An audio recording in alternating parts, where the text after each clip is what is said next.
অন্তর্বর্তীকালীন সরকারের কাছে সবিনয় অনুরোধ করব, নাস্তিক্যবাদ সহ পশ্চিমা অসভ্যতা, পশ্চিমা নগ্নতাকে বাংলাদেশে আমদানি করবার যে পায়তারা চালাচ্ছে, সেটাকে যদি আপনারা প্রশ্রয় দেন, তাহলে আপনাদেরকে যে আমরা সহযোগিতা করে যাচ্ছি এই ধারা আমরা অব্যাহত রাখতে পারবো না। শিক্ষা কমিশন থেকে কুখ্যাত কামরুল হাসান মামুন এবং সামিনা লুৎফা সহ যারা সমকামিতাকে প্রমোট করে, এই সকল কুখ্যাত দেশ বিরোধী, সমাজ বিরোধী, সভ্যতা বিরোধী, স্বাধীনতা বিরোধী এই কুচক্রীদেরকে শিক্ষা কমিশন থেকে মাইনাস করে বাদ দিয়ে নতুন করে ইসলামী শিক্ষাবিদদেরকে অন্তর্ভুক্ত করে শিক্ষা কমিশন গঠন করতে হবে।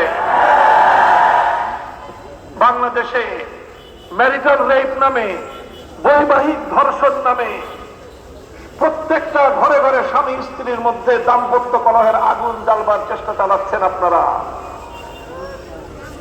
জোরপূর্বক গর্ভধারণকে মানবতা বিরোধী অপরাধ আখ্যায়িত করে ঘরে ঘরে স্ত্রীদের উপর আল্লাহ প্রদত্ত স্বামীর অধিকার থেকে বঞ্চিত করে বাংলাদেশটাকে একটা নরকের আগুনে পরিণত করবার চেষ্টা করছেন।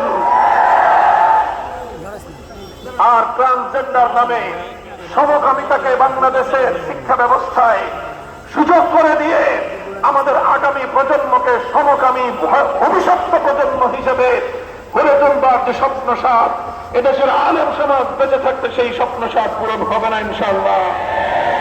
আমরা পরিষ্কার ভাষায় বলি, শিক্ষা কমিশন বিষয়ক আমাদের এই কথা, এটা শুধু আমাদের ব্যক্তিগত বক্তব্য নয়, বাংলাদেশের 90% মুসলমানদের হৃদয়ের কথা।